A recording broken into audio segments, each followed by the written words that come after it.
সুধীমণ্ডলী, শুভ উদ্বোধন হয়ে গেল আজকের এই বিজয় মেলা। আমরা করতালির মাধ্যমে অভিনন্দন জানাই।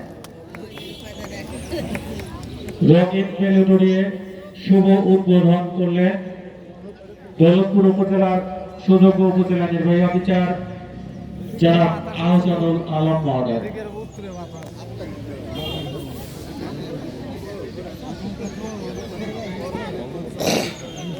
সম্মানিত সচিব, বেলা 11:30টার সময় উপজেলা পরিষদ হল রুমে মুক্তিযোদ্ধাদের সম্বর্ধনা অনুষ্ঠান।